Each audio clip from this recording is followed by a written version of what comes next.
And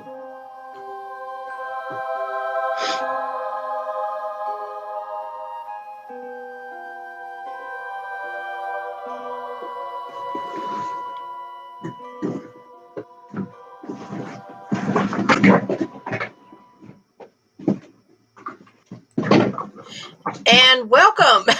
Hey, I was hearing that in the background. I'm like, sorry. Okay.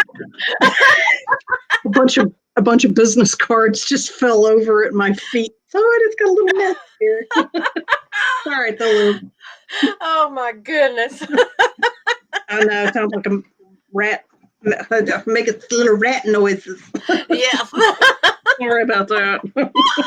That's all right. I think we're just now getting some people in, so we're in the clear. Cool. Hello, Angie. Hey, Angie. I'm fixing something. She's fixing business cards that she dropped. So This all fell down. Yeah, right. There was a reason for it. Who knows what it was, but there was a reason for it. Yeah, well, I need to get some new ones. Those are old. Okay. It's time to throw them out. That's the universe going, psh, clean house. Yeah, we were talking about death right before that. Yeah. That's the end of that idea over there. Very cool. Oh, goodness. Waiting to see if a couple more people. We got sure. a few more people coming in. How you doing, Angie? Type to us, darling. There you go. You like the kitty picture? Hello, Deborah. Hello. Oh. Sensible ladies. I like a compliment that. For us. Really, it's better than being sensible shoes. Saviors of all nurses and on your feet workers. Yes. And my mother and senior citizen ladies. Yes. Sensible ladies is nice. That's cool. I like that. Yeah, that's cool. I do. So, we're getting colder weather here. Don't know what everybody else is feeling, but temperatures are going down and it's starting to feel more fallish and winterish. It is.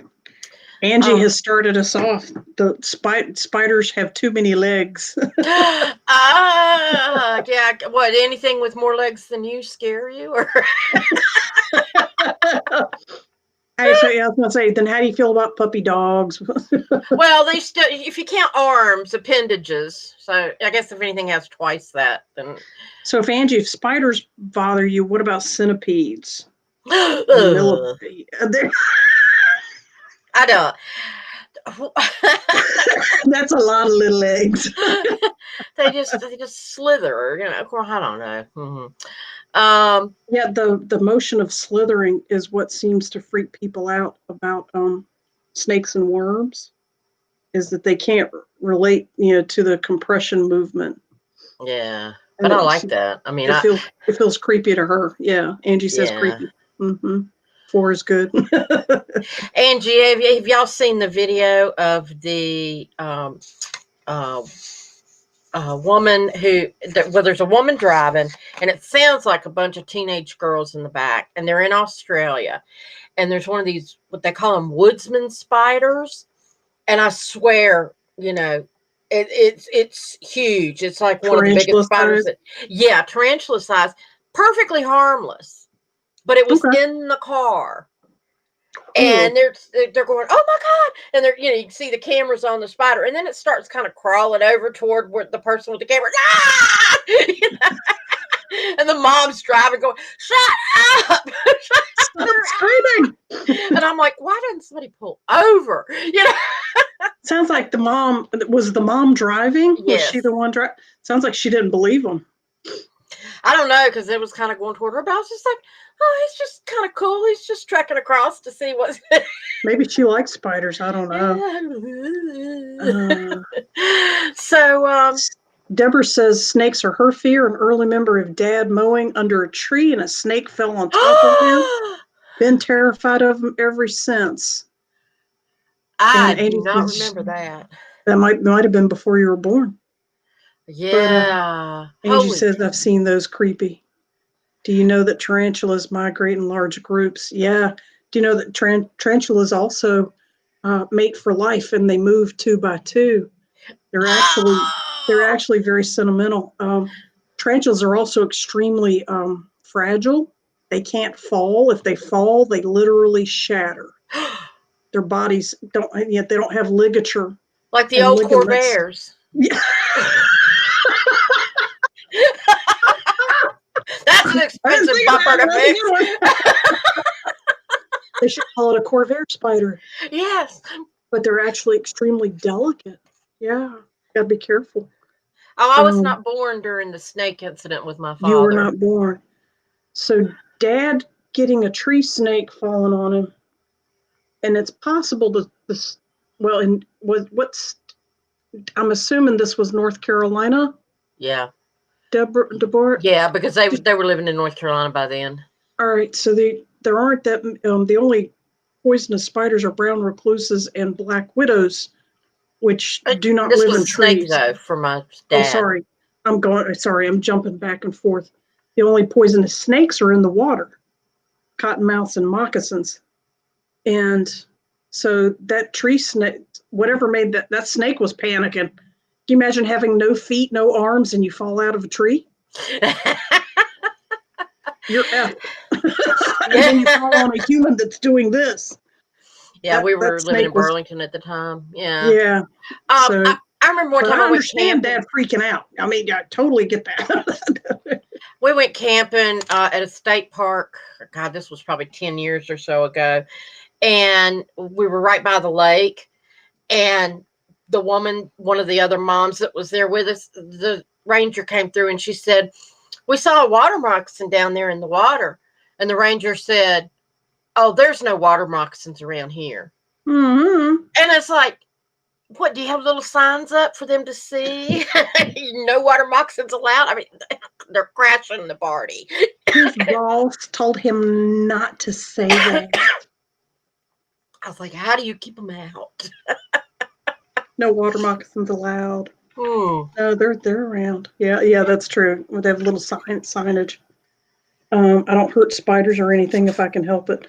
I'm the same way, Angie. It's yes, Burlington. I'm the same way about spiders. I'm okay with. I was talking to Iris about this a few minutes ago. I'm okay with. I'm very okay with insects and spiders, as long as they're over there. As long as they're not hard charging at me or moving really fast. I'm okay with them, and I don't try to kill them at all. Matter of fact, I insist that people don't kill them, and I have little extra cups and lids around the house to pick up a spider and trap it and take it outside. Or because that's mostly what I got is spiders, if I have any. So yeah, I'm the same way. Just because I'm scared of you doesn't mean. Aha, we have a segue, Iris. Just because I'm scared of you is not a reason for me to kill you. Oh. I'm alluding to a future topic. Yes. Keep that in mind, dear fans.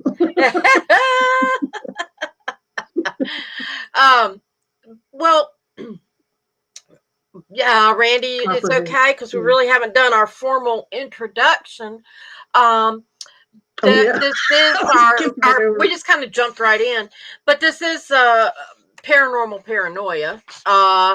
And while most of it's going to be focusing on paranormal stuff, we also wanted to address other fears.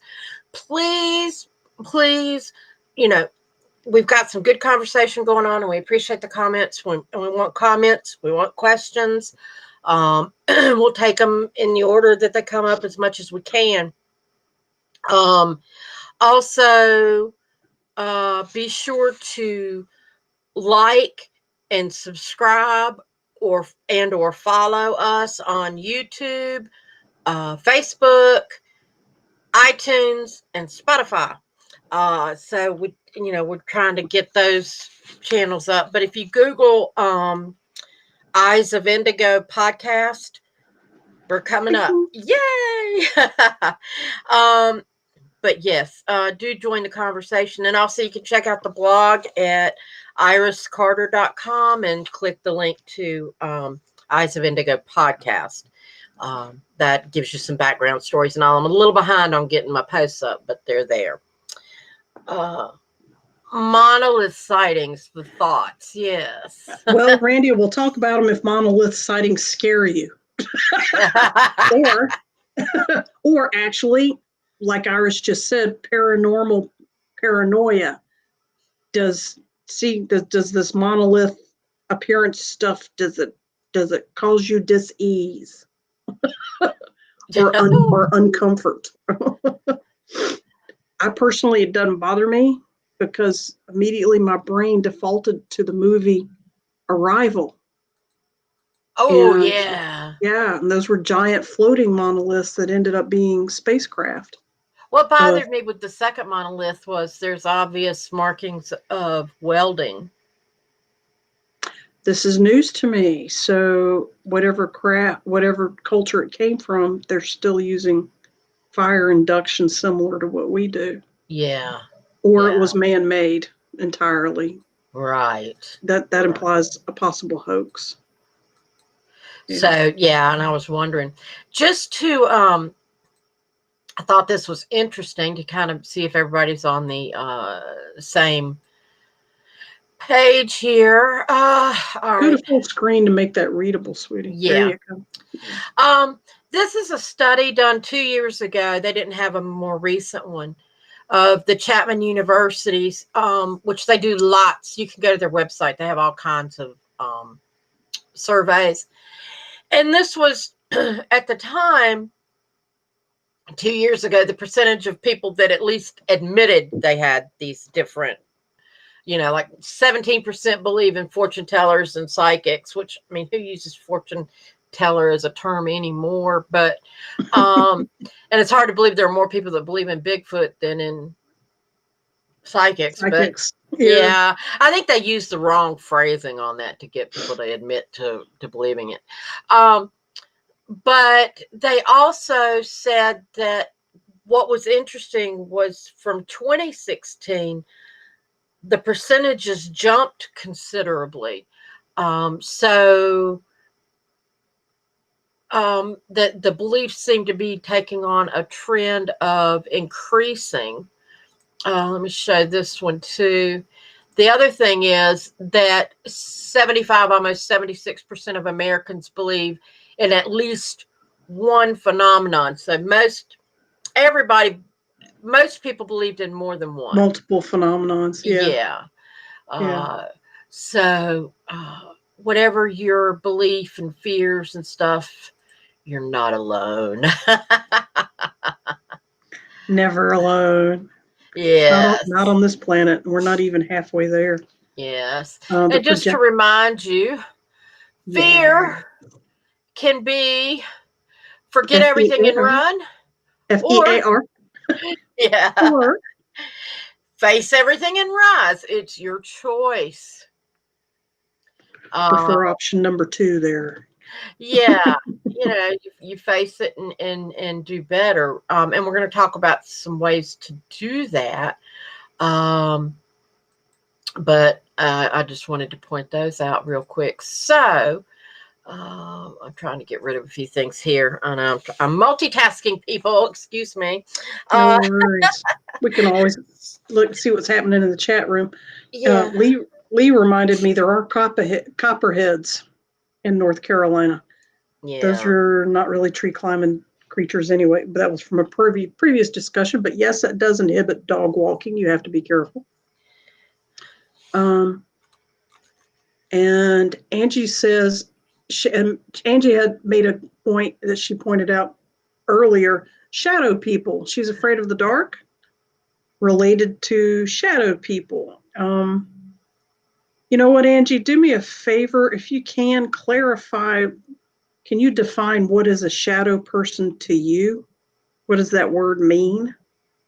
Because I think it might mean different things to different people. And I think I know what you mean, but I don't want to speak for you. So if you could real quick in the comments there, define what is a shadow person or shadow people. But I think we all understand fear of the dark. Yeah. I mean, that's pretty straightforward and a primitive reaction, period. Well, and actually, when you talk about fear, I always think about the quote, there is nothing to fear but fear itself. Fear itself. And really, if you think about it, fear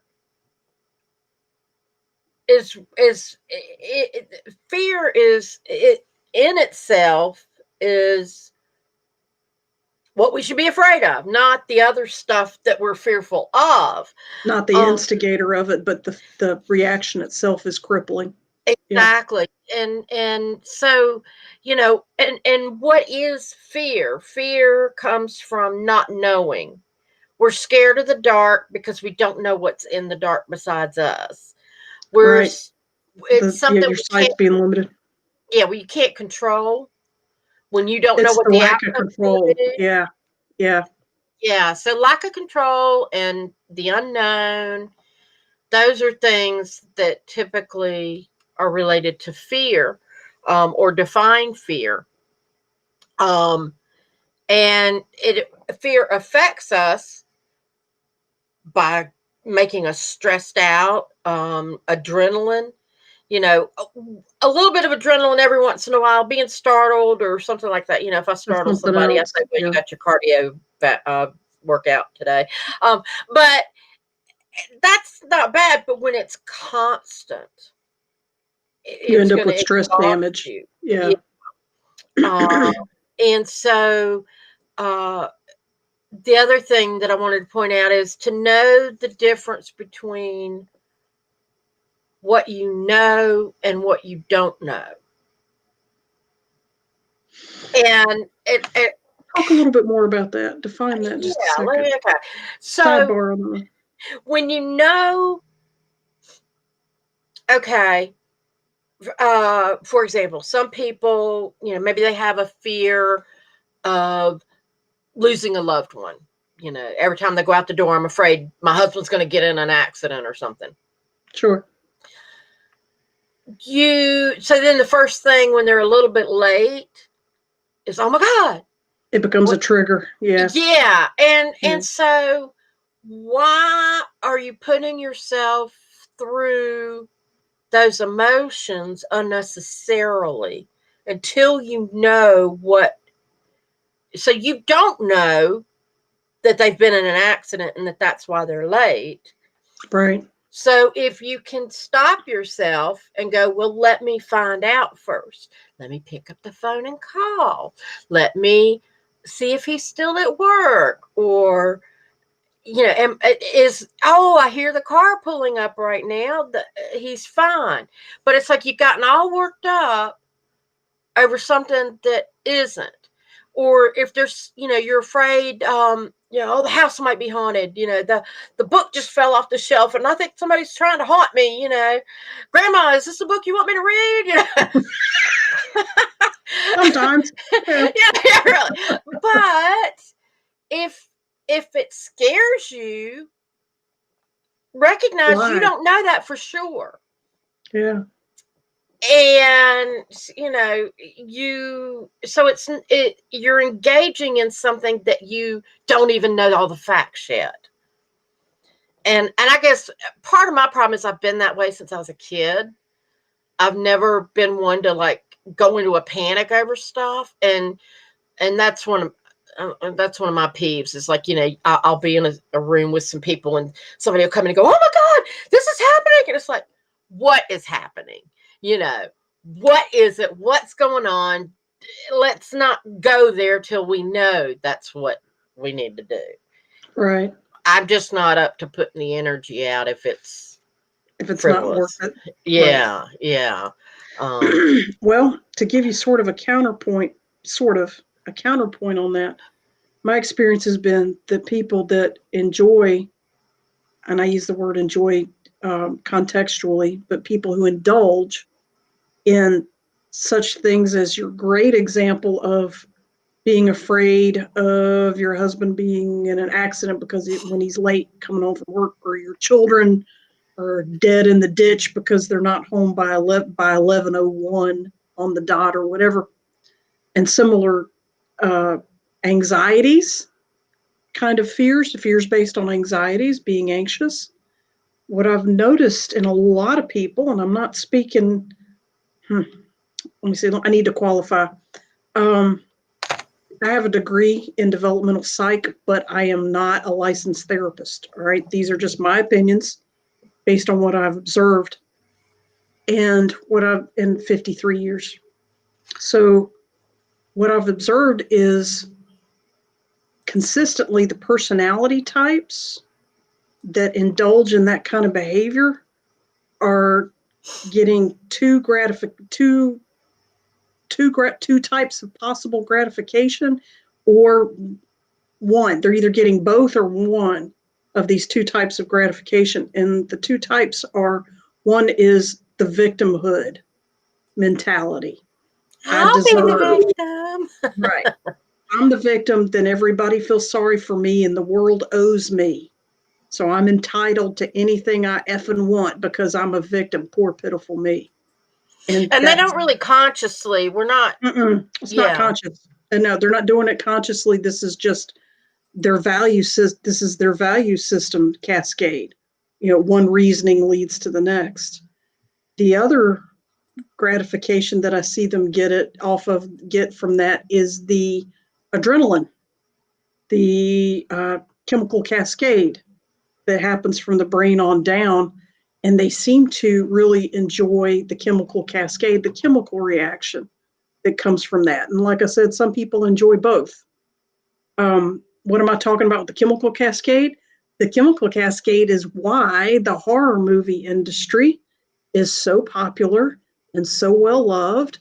And some of our audience, they might, in some, I'm not all of you, I'm not speaking for all of you, not me, because I hate horror movies, because I don't enjoy that chemical cascade. To me, it physically actually burns and hurts. It makes my hands and feet and chest burn like they're on fire, like somebody's dumped acid on me. It's excruciating. Wow. Watching a horror movie is torture for me. It physically is agonizing, and I can't do it. Found that out when I was a teenager, when I got old enough to watch them, and my friends were loving it. They were laughing and screaming and, woo, isn't this fun? And getting all scared. It's like a roller coaster ride, Yeah, well, roller coasters don't scare me, actually, but other people do, and they call it the thrill. The thrill of the horror thrill, or the thrill show, or stuff like that. And the adrenaline is the biggest cascade that we're talking about, but there's other cascades too. And people get addicted to that cascade, just like they do other types of drug stimulated or situational stimulated cascades, workaholic, sexaholic, alcoholism. There's all kinds of behaviors that can start. Gambling starts another type of gratification cascade. Also can seeking out tragedy, trauma, and anxiety. So there you go. I thought I would add to what you were saying. Yeah, I like that. Those are the two biggest ones for that type of fear, anxiety based reaction. Right. And I've got a couple of stories on that too. But Angie said she's the shadow people are mostly when I was a child, not now. A dark, tall figure which you can't see through, which makes the hair on your neck stand up and gives you no impression. The shadow people were mostly when I was a child, not now. Good. Yes. That's real good. And then Angie says, I was going to agree that some might like the stimulation of being scared. Yeah, that adrenaline rush. Some people really love it. I realize I'm weird for not liking it. Most people do like it, like being scared from that adrenaline. Most people like it, but I don't. I tried. Since she's talking about that and being afraid of the dark. That's a good one. Deep dark fears. Yeah. If there are empty chairs in your room when you go to bed, that's where ghosts sit while they watch you sleep.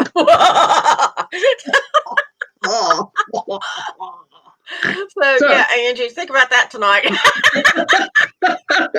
Hey, Angie, you got any empty chairs in your room? That's why people are always piling things in the chairs in their room. That's right. So the ghost won't sit on the books. Right. Yeah, right. So that's a good question. Is anybody here particularly afraid of ghosts, or afraid of things that go bump in the night that they sure are ghosts? And there's another cool funny. Me, I'm trying to get over my fear of ghosts. therapist. That's the spirit. Me.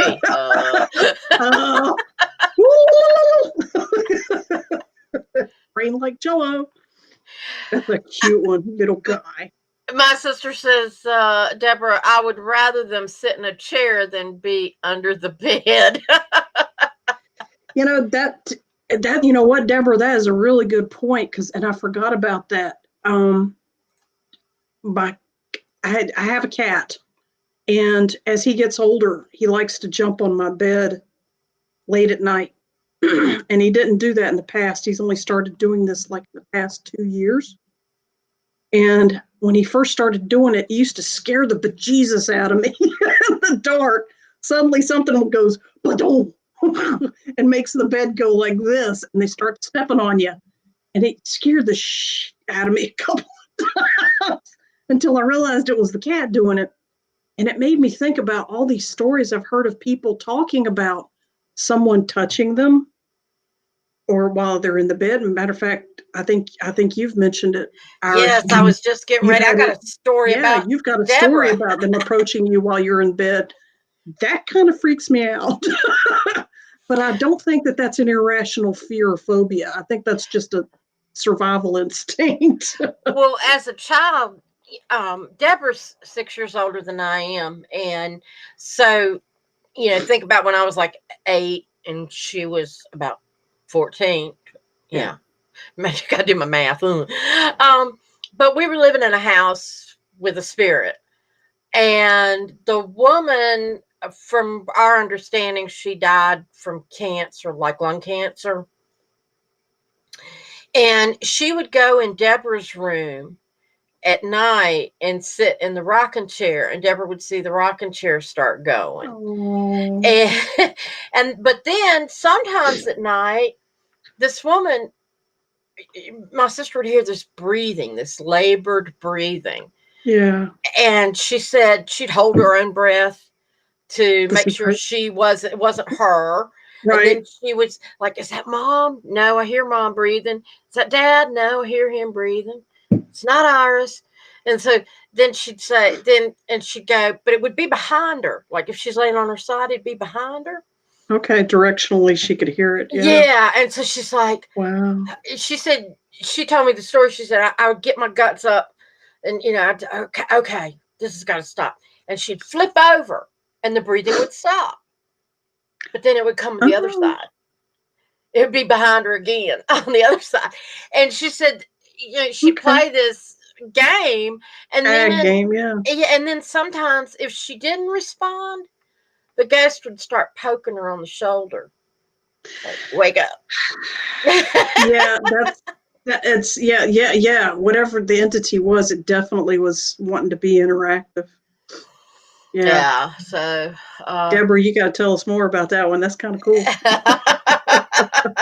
She did all kinds of stuff. Poking me in bed, that would have given me. I don't want anything alive doing that to me, much less. I'm okay with somebody I know, like my husband or my cat, touching me and I know it's them, but random shit when I'm. That's and we talked about that. It has to do with a lack of fear, with the lack of control. Yes. And I don't want something in proximity when I'm in a state of vulnerability, such as sleeping or almost asleep. Or nothing, like when you can't see it. You got less choices on how to react. Yeah. I mean, although I don't want a big looming hand coming out at me either, but. Absolutely. But philosophically, you can let's go next level deeper on that. If fear is a lack of control or anxiety over a perceived lack of control, then when we are looking at a lack of control, therefore what I just said, the less you can see, such as the fear of dark or phasmophobia. Yeah. Phasmophobia, fear of ghost. Yeah. That's actually a pretty cool word. I like that. It's a pretty painting. It's a pretty painting too. Yeah. But what is it about losing control that terrifies us. When in actuality, our highest state of existence has almost no control by us anyway. We typically refer to this as divine intervention, divine timing. It is what it is. Que sera, sera. Other languages and other cultures do this too. God's will be done. And phrases like this. Where are we learning to be so afraid of losing control that it actually triggers our primitive fight or flight responses? But I got another one for you, though, on that same thread. Good. Because we have free will. Right. And if we have free will, we have a divine right to be in control. That is food for thought. I hadn't thought about it that way. yeah. We need some kind of, we need to ring the bell or something. Yeah. we need to find an animation for a little bomb going off. Yeah. That's, so if we have free will, say that for me again. If we have free will, then we have a divine right to be in control of what we do. And in fact, that's what we should be. As divine co-creators, yeah. That's another way to access the exact same truth that you've already said. Because so many people, I'm constantly in my day job telling people, you can be in control. You choose what you want to do. Because I work with people trying to get jobs, and they'll go, well, I'll do anything. And I'm like, don't put that out in the universe, because it's not true. That's not how it works. Yeah. And they'll go, oh, I mean, I've really, you wouldn't believe the stuff that I end up worming into people's minds.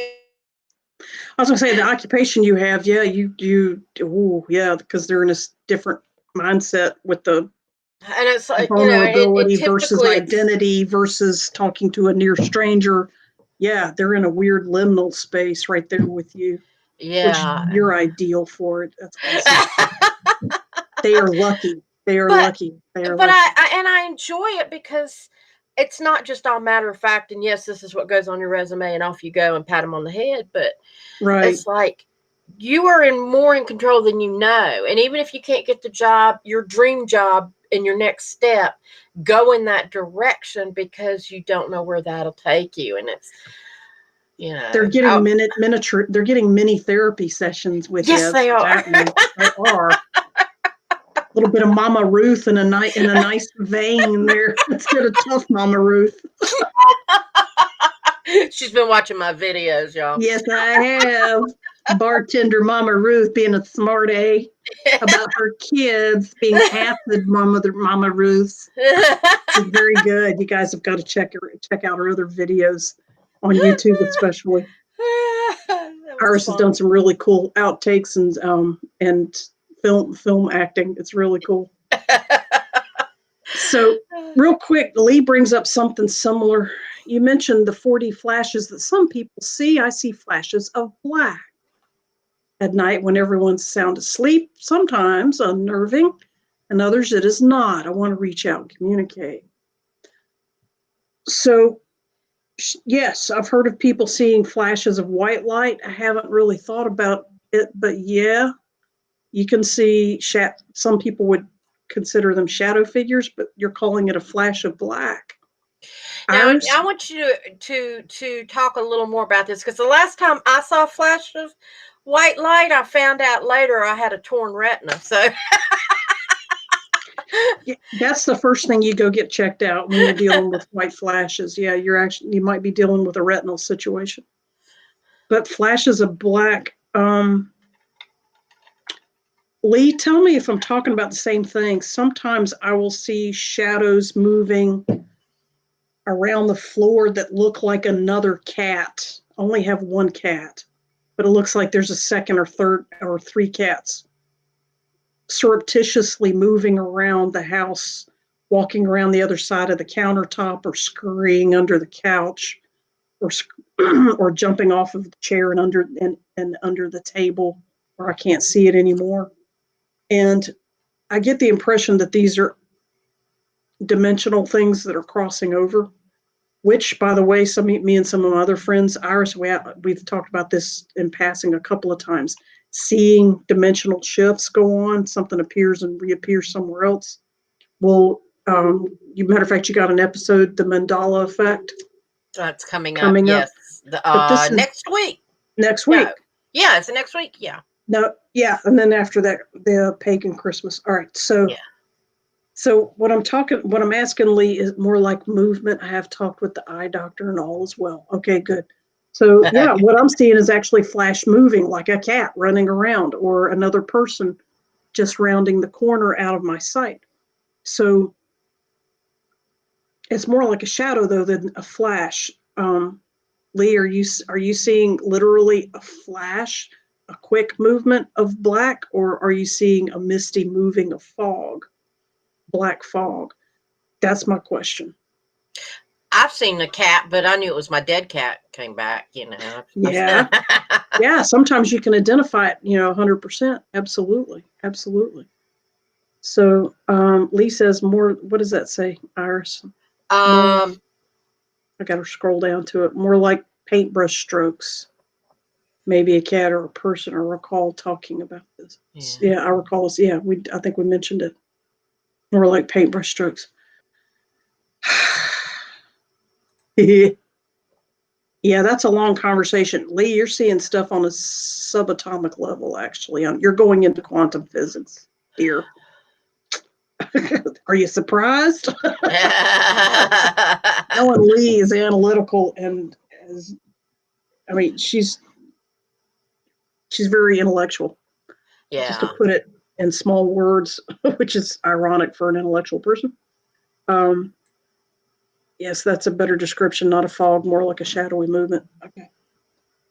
Yeah, the information around that is telling me that you're looking at stuff on a subatomic quantum, quarks, neutrinos, kind of levels, protons, neutrons, atomic, subatomic. So yeah,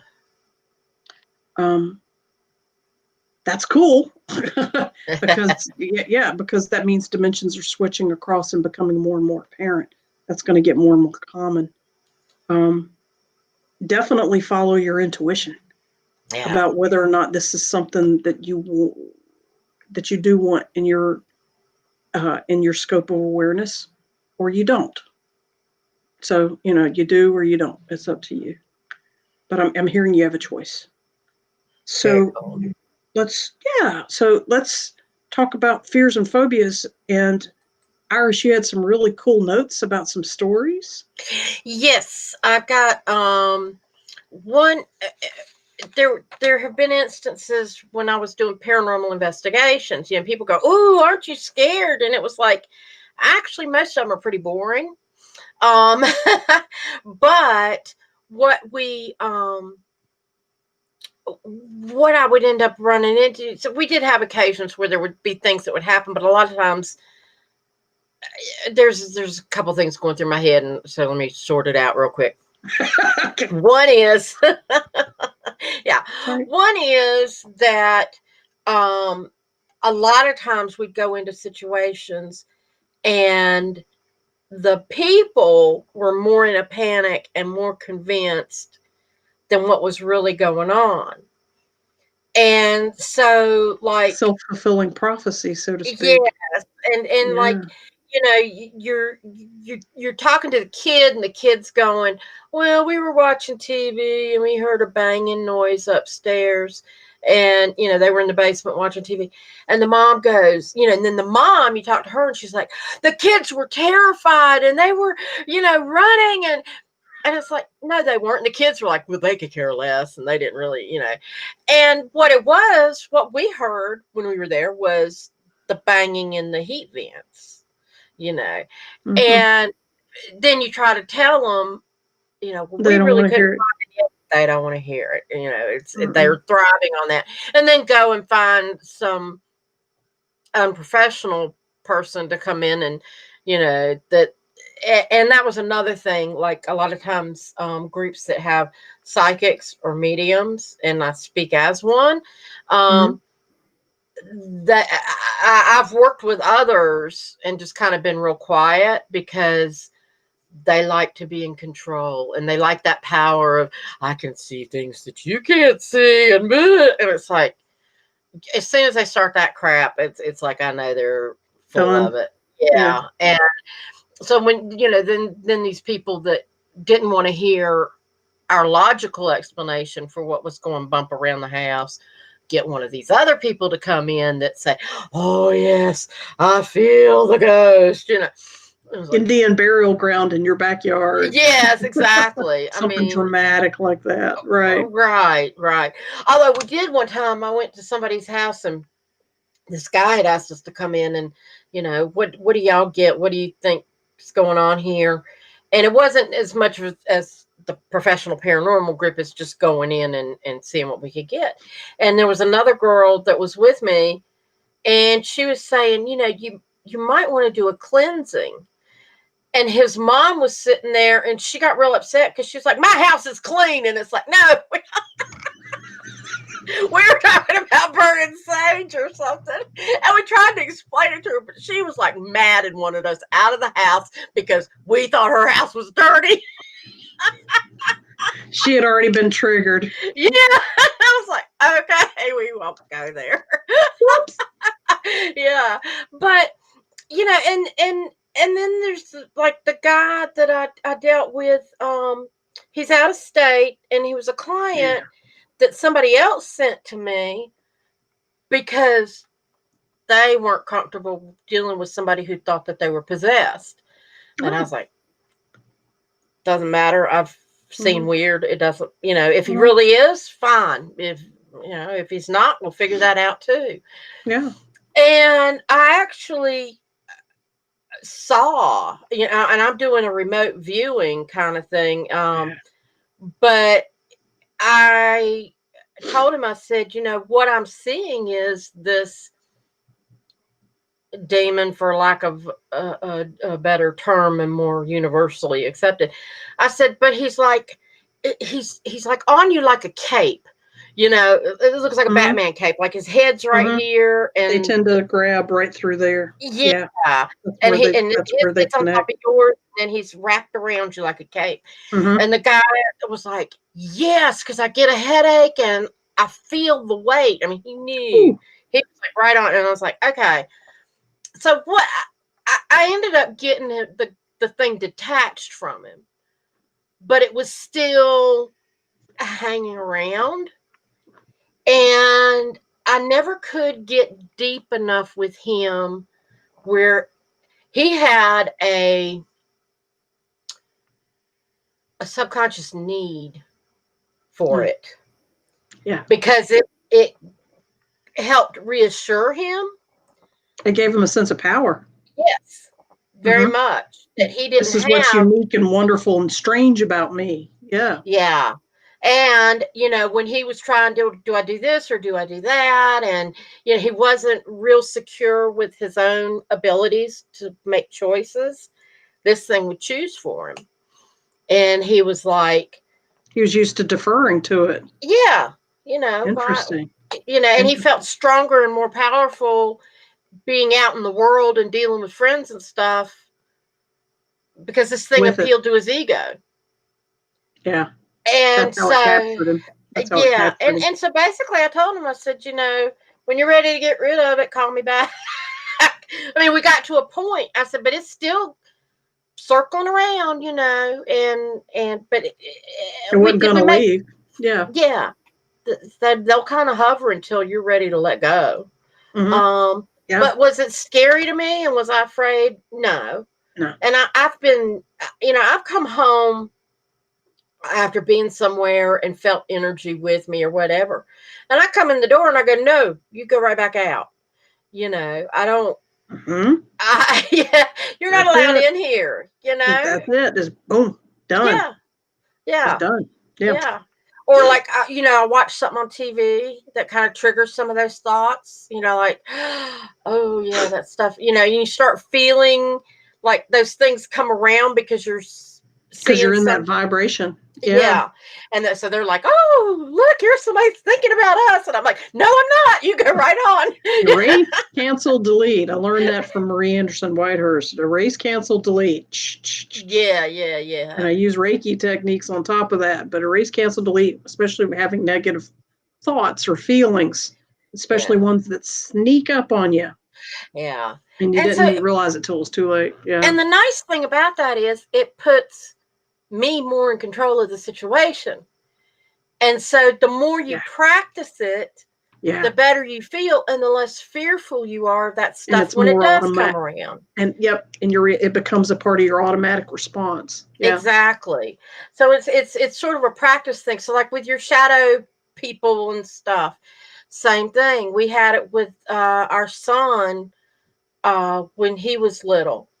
And a friend of ours likened it to moth to a flame, because the kids are so bright. And so these shadow beings were hanging around, and it would drive us crazy. We were constantly seeing stuff out of the corner of our eyes.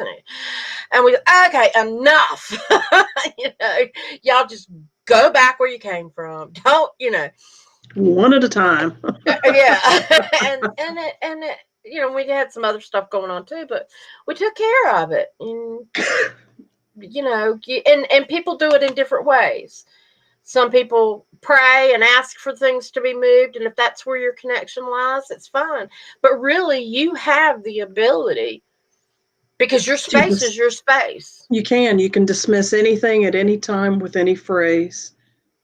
People like using tools that are sanctified for that, such as smudge or sweetgrass or sage or Reiki symbols or things like that. But there are plenty of practices, and I believe quantum is one of them that you've talked about. It's mind over matter.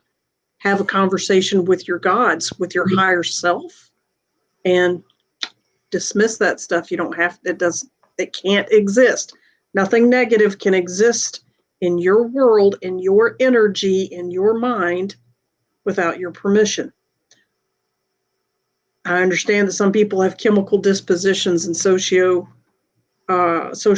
sociological learned behaviors that make them default to negative thinking, negative words, negative energy.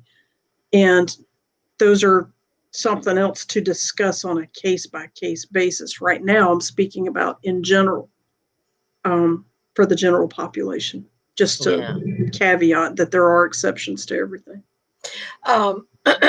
This would be a good time to show this one. And let me. Oh yeah, that's a tip. This is a very common fear, is Ouija boards. Yeah. Nice floor design until your Roomba summons the devil. I love that. The first time I saw that and I shared it, every single one of my weirdo friends and a bunch of people from Lua, they all went, I want that. I want to find, I'm going to burn that in. Yeah, that's wood burning. I'm going to burn that into my floor. I've got one of my fellow paranormal researchers. He said, I finally found a rug like that he can afford, and he wants to get a planchette table, And we said, yeah, that'll be fine and good until it moves on its own, Get one with wheels. There's plenty of furniture maker, handcrafted people that would make you one, especially if it's a pagan one. Yeah. Oh man, that would be very funny. Yeah. When people talk about fears, people are terrified of Ouija boards, but it falls under the same thing. It's what you invite. It's what you allow. If you dial a random phone number and if you say, anybody, hey, come, I'm talking, you're going to get creepy stuff. You're going to get weirdos replying back. Yeah. But if you make it positive, specific, and if you don't know what you're doing, don't mess with them. Don't play with energies that you don't know what you're doing. Yeah, exactly. And that's it. I mean, it's literally playing with fire if you don't know let's get the matches out and see if I can strike them. Yeah, and get a gasoline can while you're at it, but it's yeah, but it's nothing I mean, I did talk to a woman one time who said that she had a Ouija board, and her and her sister would play with it, and they had to have a priest come bless their house. And then something happened, and somebody was at their house, and they got it out again, and they said, "You need to come back." And he goes, "Would you quit playing with the Ouija board?" But she never got rid of it. And at one point, she got married, and she told her husband, she said, "I just need to get rid of this thing." And he was working at one of those tree lots where they had, Christmas tree lots, and they had the barrels on fire. Running barrels, yeah. Yeah, and she said, "Just take this to work with you and throw it in the fire."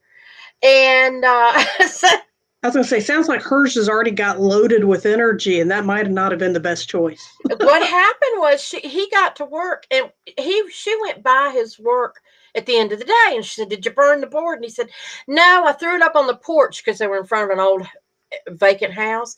He said, I forgot to throw it in the barrel. And she said, "Well, let's do it now." And she grabbed it and threw it in the barrel, and it literally started screaming. She said totally freaked her out. Yeah, now there's certain types of woods and saps and moistures that can make a screaming sound. Yeah. And you can justify that, but that doesn't change the impact of the story. Why did it start screeching right then? Yeah, and she said it was just sounded like different voices. See, that's the kind of thing you need to have your cell phone going and take a video of it, just in case something cool happens. So, let's burn a Ouija board and let's take a picture. Guess what we might want to do next time we're together, Iris? Ooh. We're not supposed to play with what we don't know about. However, have you heard the story that the Ouija board named itself? Now, I saw that mention, and I don't know that story. Please, there was a guy who got a patent on it. The talking boards had been around, but it was in the late 1800s. This guy got a patent on it, and he had another guy working with him that would help process them and sell them and that sort of thing. And that guy ended up, I think another man ended up buying the business or something, or bought out that. Yeah. Sure. And anyway, he had given one to a woman who was a psychic person, and she did readings, fortune teller. Yeah. Anyway, so she was using it and asked what should the name be, and it spelled out Ouija, and said the meaning was, it was pretty oh God, I'd have to look it up again. I should have written it down, but it supposedly meant something like good friend or something like that. It was something very innocuous. And in some obscure language, it meant something like good friend. It sounds like whatever entity they were talking to threw out a word, and it happened to be talking to the marketing person of that company. Well, it was talking to the fortune teller that was associated with the marketing person. Okay. Yeah. Yeah. And so they named it the Ouija board, and it's stuck. Ouija board. Yeah. Yeah. Have you ever played with one? Oh, yeah. When I was about 5, my dad got one. And so we sat down. They were and very popular in the 70s. Yeah. Well, this was 60s, so mid 60s. Oh, yeah. Yeah. And Dad was one. He took stuff seriously. I mean, he didn't just play games, but we did the finger thing, and I was barely touching it. And we asked, who was the first president, and Tester things like that. Yeah, and got the answers, and I could tell he wasn't pushing, and I wasn't pushing, and But again, we don't know who we were talking to, and I think my sister and I played with it some. Oh. Did you ever do the test to see me and my brothers and sisters and our cousins and their friends played with it all the time, and every now and then one of us at random would push down on the planchette and see if it would pop up in the air.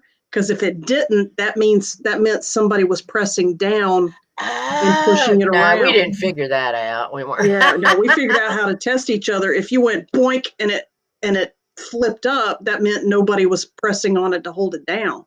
So every now and then at random, somebody would push down on it to see if it would flip over. No, what I did was with my sister, I'm going to tell a story on her. She's getting used to this. I know it.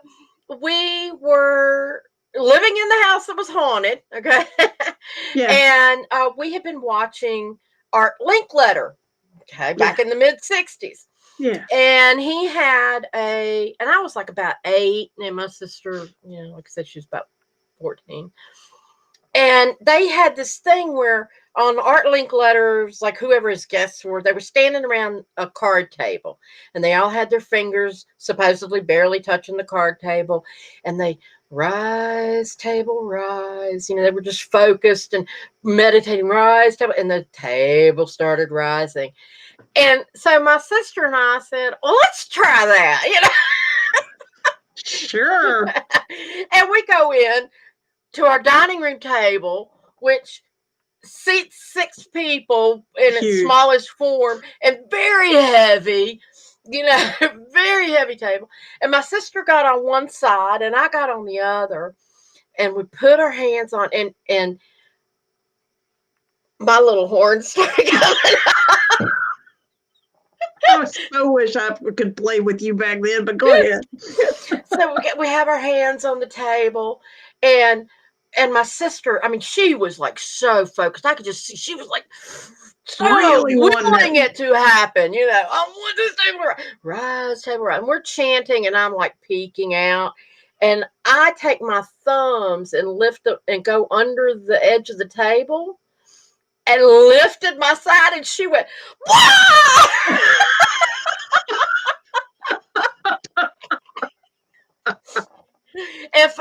What gave me away was I doubled over laughing. You think? She started yelling, and Mom wanted to know what was going on. My 8-year-old sister just scared the shit out of me. Oh.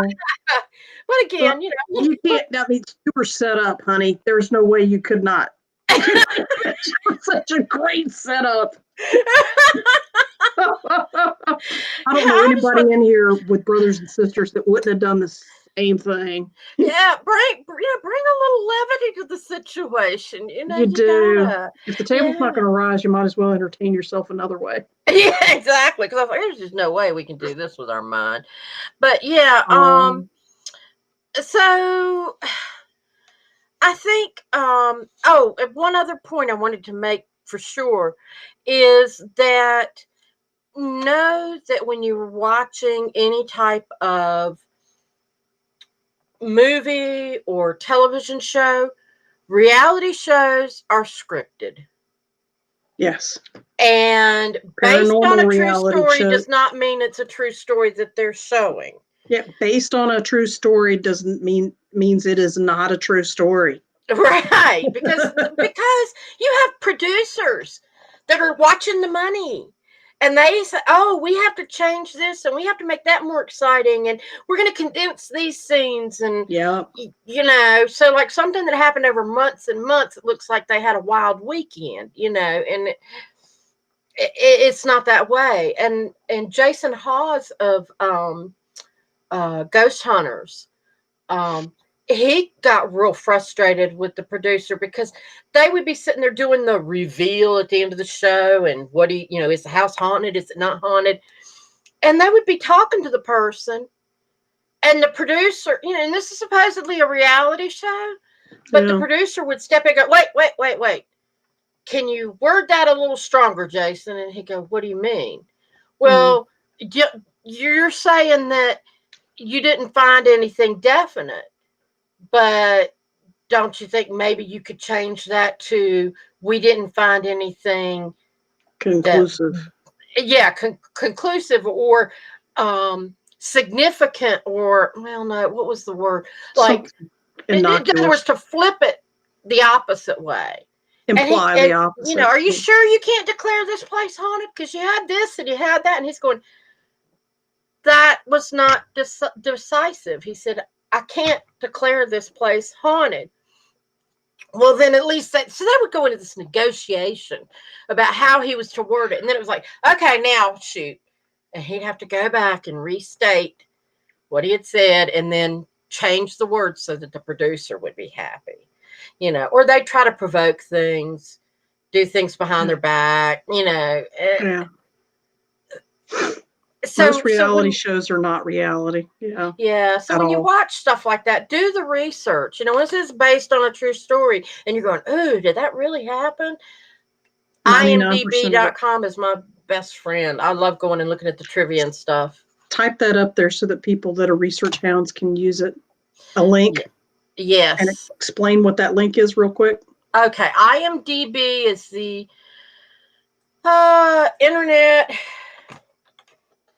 Internet movie database, imdb.com. Let me show that.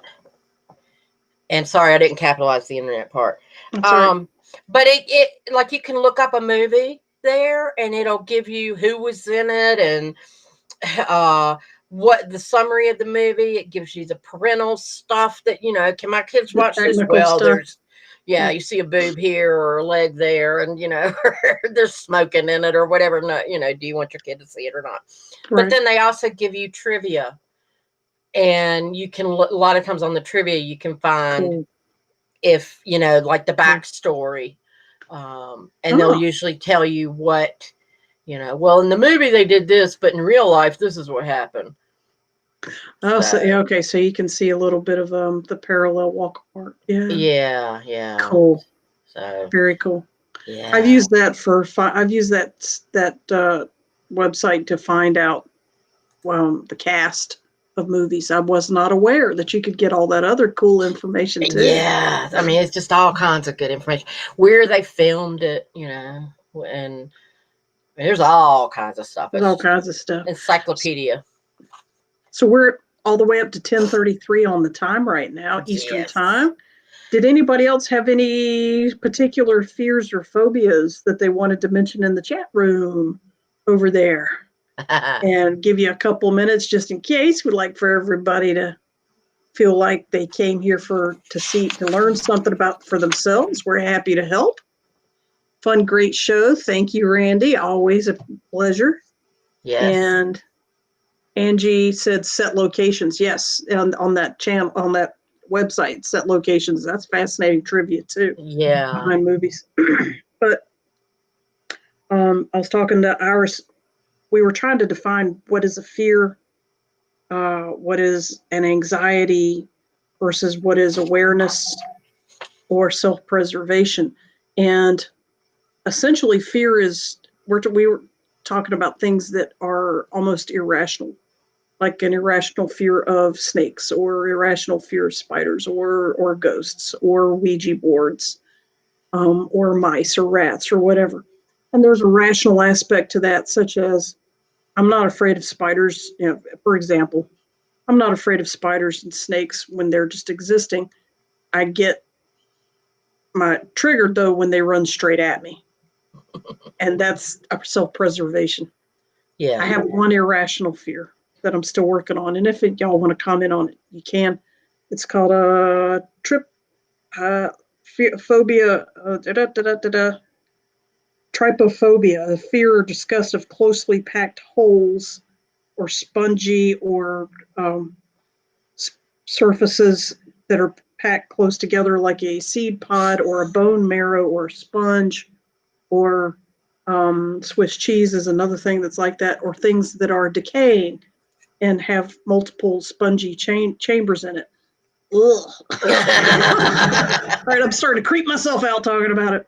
But for some reason, and this is the reason I bring it up, is because I've had this irrational phobia of those types of objects, and Iris helped me point out it's actually not that I'm afraid of them, but I have a revulsion towards them. I just think they're gross, or they feel gross to me, and it looks like it's a past life thing.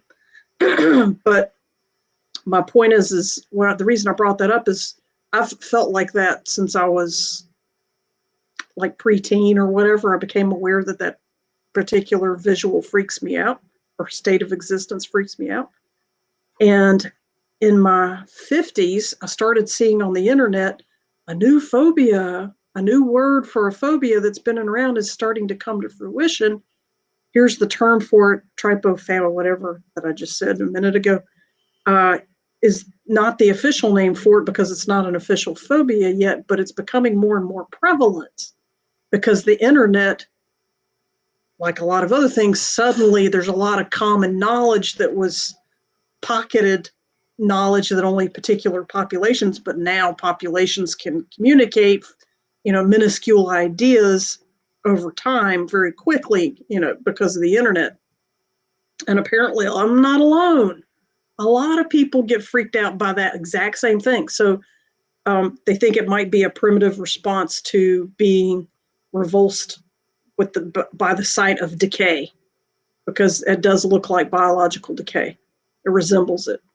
And anyway, it's sort of a new phobia officially.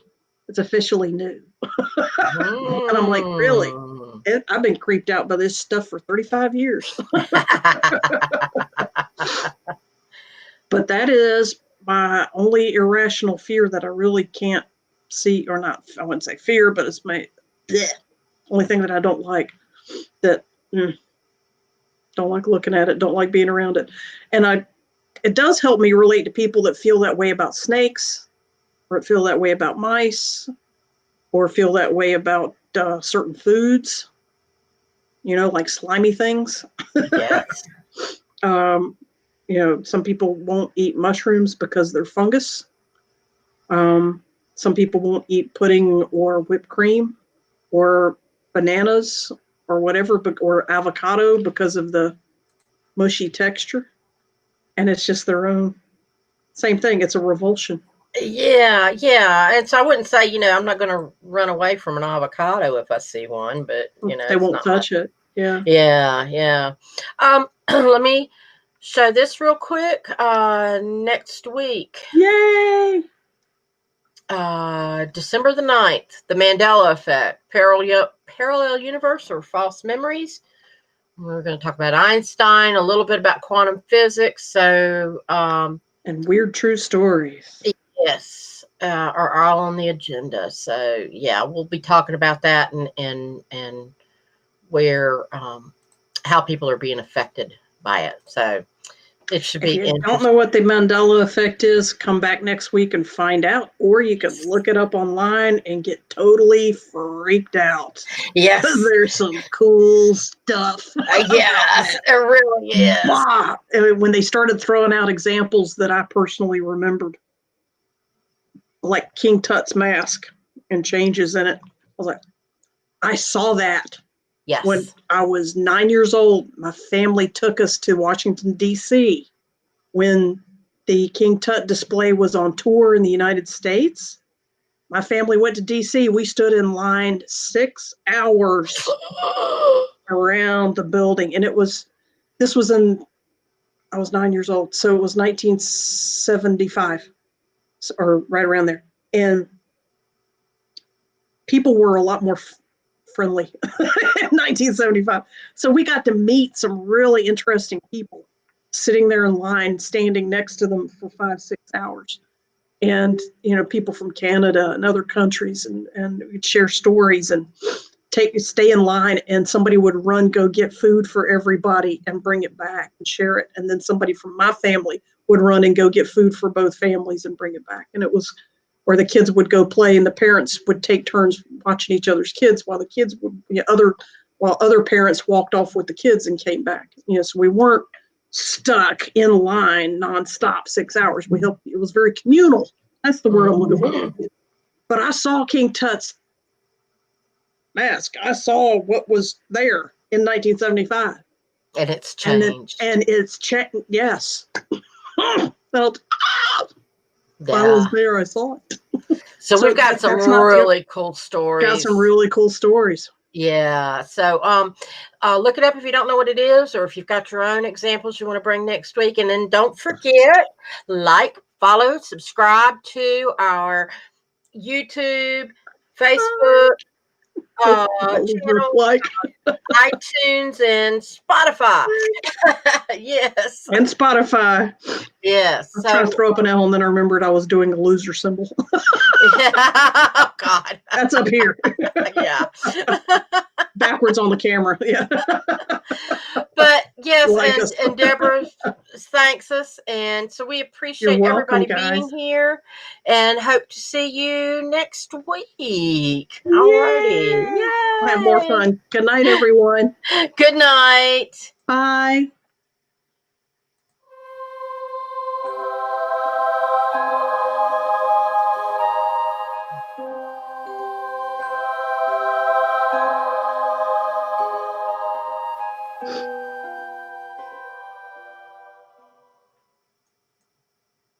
Okay.